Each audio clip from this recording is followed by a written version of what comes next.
Hello मो class 8 पिला माने जय जगन्नाथ तो मन को मो ओडिया इंग्लिश पाठशाला यूट्यूब चैनल रे स्वागत करूची। आज आमे तमरो सेकंड चैप्टर जहा कि अ कंक्रीट एग्जांपल ताको विषयटा को बुझीबा और तार क्वेश्चन आंसर और डिफिकल्ट वर्ड मीनिंग सब करबा। कारण एटा गोटे पोयम जोटा कि बहुत छोट अछि, सेति मु भाबिली कि ए वीडियो रे ही सब वर्ड मीनिंग आ तार बुकवर्क मध्य करदेबा। तो ए गोटे वीडियो रे सब हबो पिला माने। तो चलो किछि देरी न करिकि स्टार्ट करबा। आ वीडियोटा भल लागितले लाइक करिवो, कमेंट करिवो, तुम सांग मान सहित शेयर करिवो आ सब्सक्राइब करबा को भूलिवोनी।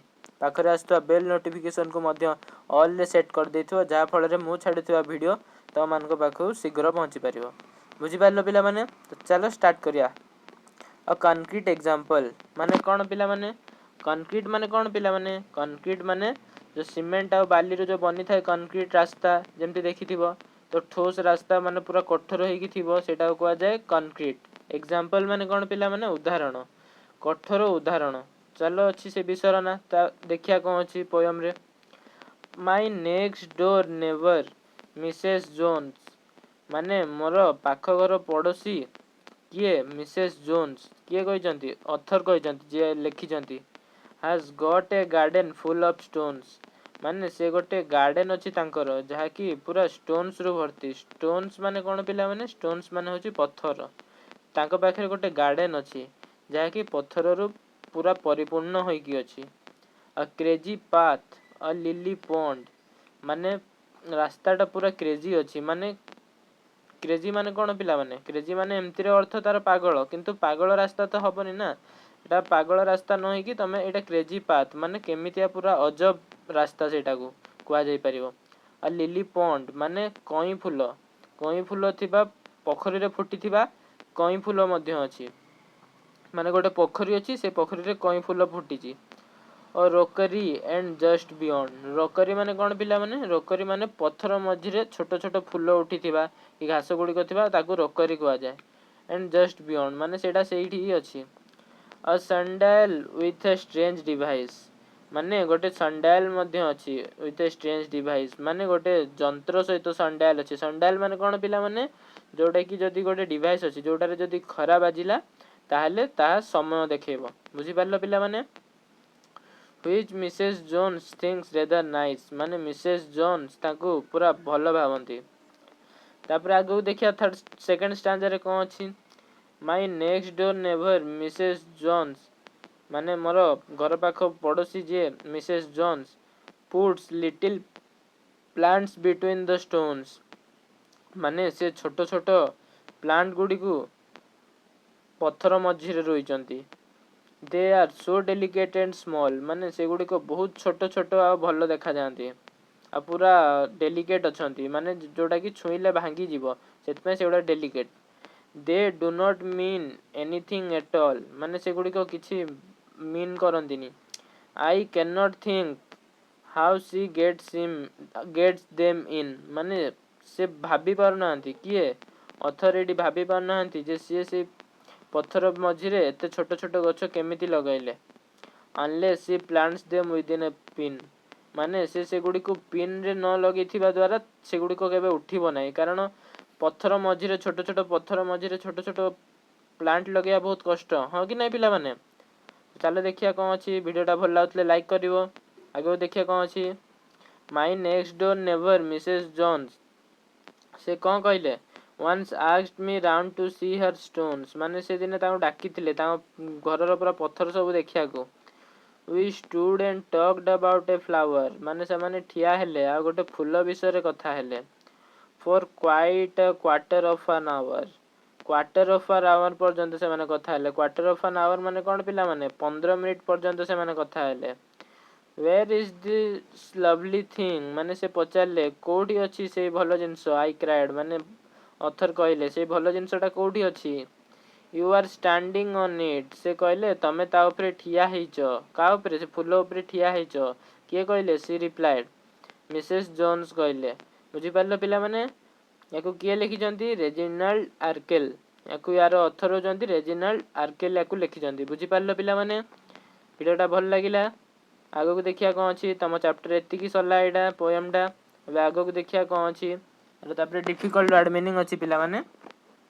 कंक्रीट माने कोन पिला माने? ठोस। तापरे एग्जाम्पल एग्जाम्पल माने उदाहरण नेक्स्ट डोर नेबर माने पाख घर पड़ोसी तापरे गार्डन गार्डन माने बगीचा तापरे स्टोन माने पत्थर क्रेजी पाथ पागल रास्ता हबनी पिला माने एठी पागल रास्ता भूल लिखि देछि किंतु एठी तुम लिखि परियो अजब रास्ता लिखि परियो लिली पॉन्ड कई पोखरी तापरे रॉकरी पत्थर बगीचा बियॉन्ड अतिक्रम करी स्ट्रेंज डिवाइस अजब परामर्श संडायल माने सूर्य घड़ी थिंग्स माने चिंता करे लिटिल प्लांट छोट चारा गछ डेलिकेट कोमल अनलेस जदि नाही आस्क्ड पचारिला स्टूड ठिया होइथिला टॉक्ड कथा हेबा quarter of an hour 15 minute standing ठिया हेबा बुझी पारलो पिला माने एतिक थिला तमरो डिफिकल्ट वर्ड मीनिंग मध्य हो गला ए भीतर जदि किछि भी डाउट हबो मते कमेंट रे कहबो ताको मु सॉल्व करि परिबी देखिकी तो बुझी पारलो एठू सब लेखि लेखि जीवो हेले तमे विषयटा जदि निजे पढिबो तमको किछि आ डाउट हबोनी आगो देखिया कोन अछि Read the names of the items you usually find in a garden. Write their names against each picture given below. माने सब केते गुडी को फोटो देछि से फोटो गुडी को सब गार्डन रे हमकु देखिया को मिली थाए तो तारो ना सब लेखिया को हमकु कहाई छि देखिया कोन कोन तांगो ना फर्स्ट जो एडी देछि सेटा हे जिवो hedge H E D G E hedge ही जिवो तापर एडी गोटे देछि सेटा हे जिवो हमर flower pot F L O W E R P O T pot बुझी पारलो पिला माने तापर थर्ड रे देखो कोन देछि सेटा हबो wheelbarrow W H E E L wheel B A R R O W wheelbarrow तापर अछि pebbles P E B B L E S pebbles तापर अछि sapling S A P L I N G sapling तापर अछि garden hose G A R D E N H O S E hose तापर अछि flower beds F L O W E R flower B E D S beds तापर हबो vine V I N E vine तापर देखिया कोन अछि fence F E N C E fence तापर rockery R O C K E R Y rockery बुझी पारलो पिला माने हे गला एतिकी देखि दियो आउथरे तमे निजे लिखि दबो सब बुक रे हेले पढिला बेलकु तुमको किछि आ कष्ट होबनी तमे निजे पढि परिबो आ बुझी परिबो आगो देखिया कोन अछि तापर सब करिया कोन तार बुक वर्क आ question answer work in group of 4 what kind of garden would you like to have mention the features that you can include and the reason for your choice माने तमे 4 जण ही कि ग्रुप रे काम करो आउ तमे कुहो कि तुमको को प्रकार रो गार्डन भल लागे आउ कौन से गार्डन रो माने कौन कौन फीचर्स थिबा दरकार माने तार कौन कौन क्वालिटी थिबा दरकार देखिबा एडी लिखा है जे आंसर कोन देखिबा I would like to have a butterfly garden filled with colorful flowers such as marigolds sunflowers and lavender माने मते बटरफ्लाई रो गोटे गार्डन दरकार माने जोडी खाली बटरफ्लाई बोलुथिबे जोडी पूरा सुंदरिया पूरा कलरफुल रंग पूरा थिबो फूल थिबे जेमति कि मेरीगोल्ड सनफ्लावर आ लेवेंडर थिबे I would also include a small fountain माने मु छोटो फाउंटेन टिए मध्य लगाइबी फाउंटेन माने कोन पिला माने जोठु पानी बाहरी थाए तमे देखिथिबो benches and a path made of pebbles माने बेंचेस भी पकेबी मु सेठी बेंच पकेबी जहा द्वारा लोक माने बसी परिबे and a path made of pebbles माने मु छोटो छोटो रास्ता बनेबी जहा पत्थर रो तयारी हेतिबो The garden would be enclosed with a wooden fence and decorated with stone sculptures माने मु गार्डन टाकू पूरा वुडन फेंस माने कोन पिला माने काठरो तयारी हेतबा फेंस एडी देखि परथुबो फेंस एडी तुमको देखौची मु फेंस एडी थिला एटा देखो फेंस ए फेंस रु तयारी हेतिबो एबे आगु को देखिया कोन अछि I love this type of garden माने मु ए भलिया गार्डन को भल पाए काहे कि इट वुड अट्रैक्ट बटरफ्लाइज माने यह बटरफ्लाई मन को आकर्षित करिवो एंड बर्ड्स मन को मध्य making the space lively and peaceful माने यह जगह को शांति करिवो it would be a perfect place to relax and enjoy nature माने यह गोटे बढ़िया जगह हबो जोठी हमें रिलैक्स करि परिबा आ एन्जॉय करि परिबा नेचर को बुझि पारलो पिला माने एबे आगो को देखिया कोन अछि Read the title of the poem. What comes to your mind when you read the word concrete? माने जेतला तमे concrete रो वर्ड सुनो सेटा कोन त मुंडो कोन आसे does it have more than one meaning माने कौन तार वन रु अधिक गोटे रु अधिक मीनिंग अच्छी देखिया कौन अच्छी when I hear the word concrete I think of hard grey cement माने तुम सीमेंट कथा भाभी था कंक्रीट रास्ता शुणी थी तुम तो कंक्रीट शुणिले आम रास्तार कि सीमेंट किसी आम भाभी था I think of hard grey cement building material but the word can also mean something I am clear and real like a concrete example in language माने तार एग्जाम्पल माने कंक्रीट को तुम हार्ड ग्रे सीमेंट भी कही पारिबो और clear और real भी कही पारिबो yes the word has more than one meaning तार गोटे टू भी अधिक मीनिंग अच्छी कारण सीमेंट और स्टोन भी हो पार एमती जदि तुम कह like in Mrs Jones garden आ फिगरेटिव मीनिंग माने तुम देखिकी भी कहीपर something specific real or definite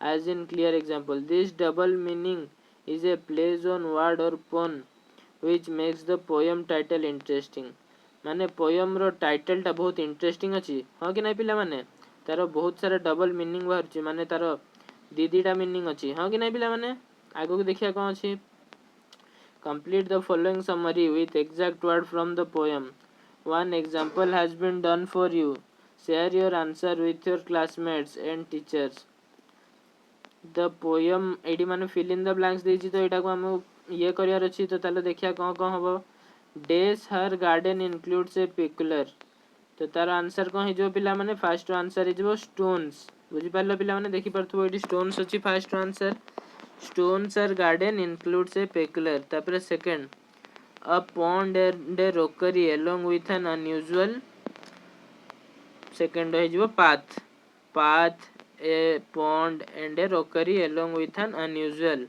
तापर थर्ड देजी कोन थर्ड आंसर हबो हमरो device that she feeds charming Mrs. John plants tiny dash plants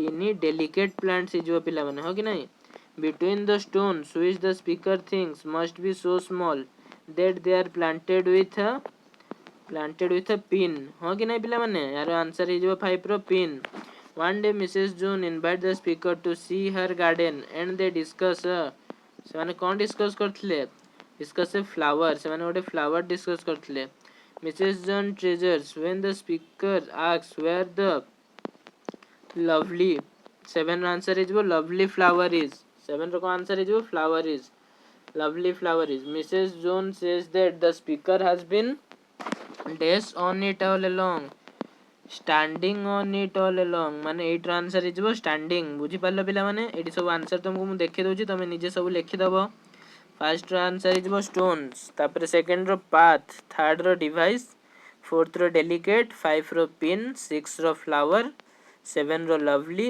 8 row standing हो कि नहीं पिला माने चलो आगो देखिया कौन अछि वीडियोटा भल लागुतले लाइक करिवो आ सब्सक्राइब करिवो तो वीडियो देखुछो किंतु लाइक करनो लाइक करिवो आ सब्सक्राइब टे मध्ये करिवो select the correct option to fill in the blanks for the following sentence माने the tone of the poem को एठी हम कहिबार अछि कोन अछि मॉकिंग ह्यूमरस मोर्नफुल अम्यूजिंग ना लाइट हार्टेड एठी हमर आंसर हे जिवो 2 4 और 5 माने ह्यूमरस अम्यूजिंग और लाइट हार्टेड हे जिवो यार answer the tone of the poem is humorous amusing और लाइट हार्टेड हो कि ना पिला माने चलो आगो को देखिया कोन अछि the speaker in the poem is एथरे स्पीकर माने जे कहउचंती से किए से एठारे होचंती पोएट बट माने जे लेखि जंती द पोएट हो कि ना पिला माने आगो को देखिया कोन अछि The rhyme scheme of the poem is यार rhyme scheme कौन A A B B C C हैला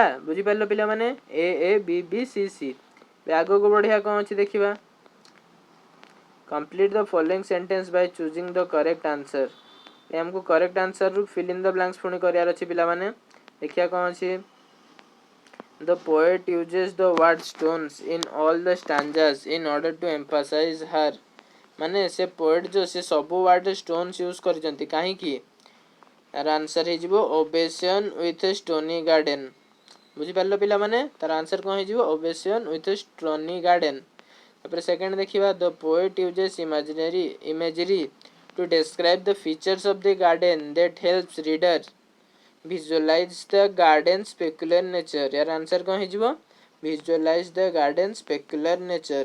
बुझिपार पिला माने एबे आगो को देखिया कौन अछि? Pick examples of alliteration from the poem. यार आंसर कौन है? Puts plants flower for quite a quarter. बुझिपार पिला माने यार आंसर है puts plants flowers for quite a quarter. आगो को देखिया कौन अछि? A refrain is repeated line or phrase that appears in each stanza. Identify the refrain from the poem. यार आंसर कौन है? My next door neighbor और Mrs. John. माने एटा बहुत थोड़े रिपीट हेची हो कि नहीं पिला माने? आगो देखिया कौन अछि? Irony is a literary device. माने irony गोटे literary device that emphasizes the difference between what is expected and what actually happens. माने कौन हमको दरकार थिला और कौन एक्चुअली रे हुए. It often involves a situation where the outcome is the opposite of what is expected. माने जहाँ एक्सपेक्ट करा जाता है ताहा नहीं कि किसी opposite ही था. For example, Mrs. Jones' excitement about her garden contrasts with the speaker's disappointment on how ordinary it is. Identify the line from the poem that displays situational irony. और आंसर कौन है? You are standing on it, she replied. ହେଲା ସେ ମାନେ ଯାଇଥିଲେ ଦେଖିବା ପାଇଁ କିନ୍ତୁ ସେ ଜାଣିନଥିଲେ ଆଉ ତା ଉପରେ ଠିଆ ହେଇଯାଇଥିଲେ ତ यार आंसर ହେଇଗଲା you are standing on it ସେ replied ସେ ତା କହିଥିଲେ ତମେ ତା ଉପରେ ଠିଆ ହେଇଛ ଆଗକୁ ବଢିଆ କଣ ଅଛି complete the following sentence ପିଲା ମାନେ ଏଟାକୁ अवॉइड करिवो ए जो आସୁଛି 10 थर सेटा कोन पे आସୁଛି मु भी जाननी सेटा क्लास सला पर मु टिके ताको सॉल्व करबी चलो आगु देखिया कोन अछि the word concrete can refer to dash in Mrs. Jones garden the stones and hard surfaces माने जो पत्थर आ हार्ड सरफेस अछि चाको कंक्रीट द्वारा एटारे रेफर करा जाय परियो the title also has a symbolic meaning as the poem provides a clear or concrete example of Mrs. Jones dash gardening habits clear or fixed माने एटारे तमे क्लियर भी लिखि परिबो आ फिक्स्ड मध्ये लिखि परिबो किछि भी लिखि परिबो बुझि पारलो पिला माने आगु देखिया कोन अछि A title, a concrete example, carries both literal and symbolic meaning. Such word play is called a pun. A pun is a figure of speech that uses words with multiple meaning or words that sound alike but have different meanings. Creating a humorous effect, I tried arguing with my pencil, but it kept making sharp points. An actual sharp pencil point and strong. Answer कौन है garden made of concrete stones बुझी पारलो पिला माने answer कौन लिखिबो literal रे garden made of concrete stones my pencil and I had a disagreement between we finally got to the point refers to solving an argument and the pencil tips यार answer कौन है metaphorical हम कौन clear example of Mrs Jones strange gardening style बुझी पारलो पिला माने आगो को देखिया कौन अछि read the extract given below and answer the question My next door neighbor Mrs. Jones has got a garden full of stone, a crazy path, little pond, rockery and just beyond a sundial with a strange device which Mrs. Jones thinks rather nice. What can be inferred about Mrs. Jones' taste in gardening from the description of her garden being full of stone? Our answer is she prefers minimalism and unusual garden design. माने एपट सेपट garden design से पसंद करती minimalism and unusual garden design आगो को देखिया कौन अछि identify whether the following statement is true or false the garden serve as a means to reveal more about Mrs. Jones herself और कौन है आंसर true हो कि नहीं पिला माने तापरे क्वेश्चन देखिबा what does the poet mean by crazy path by the term crazy path the poet means a path which an odd or irregular arrangement माने एपट सेपट हे कि अरेंजमेंट हेतिबो ताऊ क्रेजी पाथ बोली एडी कुआ जाईची what does the sandal with a strange device suggest about Mrs Jones personality आर answer हे जिवो कोन पिला माने आर आंसर हे जिवो she has a fascination with unusual items माने से बहुत fascination ଅଛନ୍ତି ମାନେ ଅଲଗା ଅଲଗା आइटम रू she has a fascination with unusual items यार को ऑप्शन टा हे जिवो यार ऑप्शन ए हे जिवो बुझी पारलो पिला माने एबे आगो को देखिया कोन अछि क्वेश्चन आंसर असला how does Mrs Jones feel about her garden support your answer with evidence from the poem Mrs Jones केमिति फील करंती ता गार्डन विषय रे Mrs Jones take pride in her unique garden माने से प्राइड फील करंती she sees beauty in its tiny elements से माने सुंदरता देखंती से छोट छोट एलिमेंट्स रे तापर second question why do you think the speaker describe the plant as being so small that they could be planted with a pin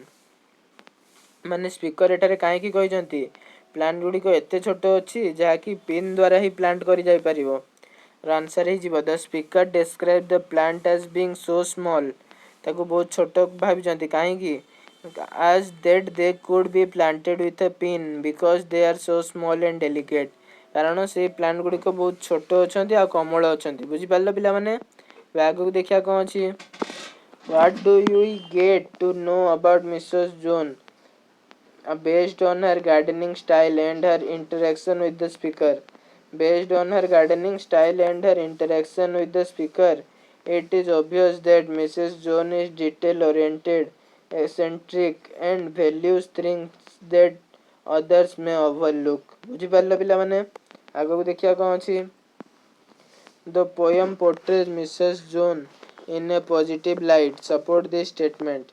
Yes, she is shown as someone with a strong taste and passion for gardening. Gardening encourages planting trees. Answer लिखिदेव पिला माने सबुतर जा जा answer देखोची मु तुमको तमे निजे लिखिदेव आ निजे पढिबो बुझी पारलो पिला माने आउ सब क्वेश्चन आंसर को तमे लर्न करदेबो हेले तमे परीक्षा बेले किछि आउ तुमको कष्ट होबनी बुझी पारलो पिला माने आगो को देखिया कोन अछि What does the poem tells us about the way people think differently about the world around them? People find beauty in different things. It encourages respecting varied views. आगो को देखिया आर आंसर देखि सारलो एबे आगो को देखिया कोन अछि Select the appropriate words from the brackets that correctly replace the underlined word in sentence from the text.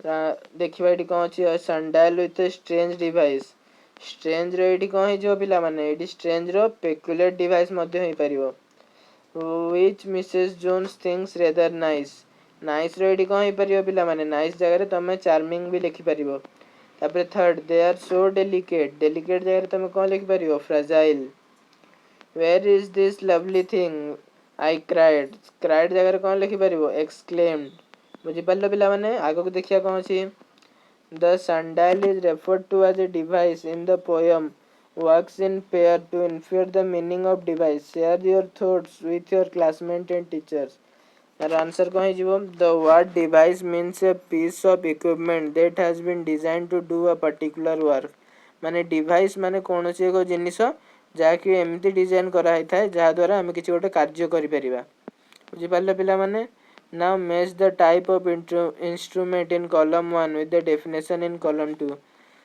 A matching करियार अछि पिला माने एठी मैच करियार अछि तो कोन देखिया एठी कोन अछि कॉलम 1 2 और 3 अछि एठी कोन हबो देखो एठी इम्प्लीमेंट रो एठी देखिबो एठी सब आंसर अछि पिला माने इम्प्लीमेंट कॉलम 2 रे लिखिबो something that works on being moved by hand यार आंसर कोन हे जिवो स्पेड नाइफ और सीजर्स तापर अछि टूल टूल रो कहि जो पिला माने something used by hand to make or repair answer is वो हैमर और सॉ इक्विपमेंट रो कहि जो a set of necessary items for a particular purpose cricket bat helmet batting glove seat belt तापर for appliance something that is electrical and is used to do work in the house mixer grinder microwave and toaster बुझी पारलो पिला माने एडो सब answer सब देखि कि लिखि दबो किछि भी डाउट हेले मते कमेंट बॉक्स रे जणाइबो अप्लायंस तो हे गला एबे गैजेट अछि लास्ट हमरो something small that is mechanical or electronic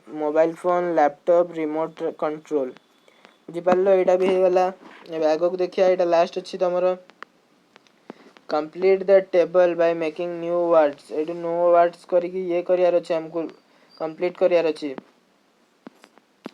fast answer हे गला डाइस तापर सेकंड रो आंसर कोन हे जीवो rice grains that we cook माने हम राइस को कुक करू माइस प्लुरल ऑफ माउस कोन हे जीवो माइस तापर फोर्थ बैड हैबिट सेटा हे जीवो भाइस बुझि पारलो एटा माने ये हे कि वर्ड हे कि अछि नाइस डाइस राइस माइस भाइस माने राइमिंग वर्ड हे कि अछि बुझि पारलो पिला माने आंसर देखि के लिखि दबो आगो कोन अछि देखिया एबे सॉइल तापर सेकंड रो कोन अछि डैश हिट समथिंग सेटा हे जीवो बॉयल तापर सेकंड टा कोन हे जीवो वर्क वेरी हार्ड टॉयल तापर length of wire in a circle coil seeds to wrap food item foil बुझि पारलो पिला माने यार सब आंसर हे गला boil toil coil of foil बुझि पारलो पिला माने एति कि थिला तमरो सब बुक वर्क का क्वेश्चन आंसर वीडियोटा भल लागितले लाइक करिवो कमेंट करिवो सब्सक्राइब करिवो साइड रास्ता बेल नोटिफिकेशन को ऑल रे सेट कर दबो आ वीडियोटा तुम देखुछ किंतु लाइक करन पिला माने लाइक करिवो लाइक करिया भूलिबोनी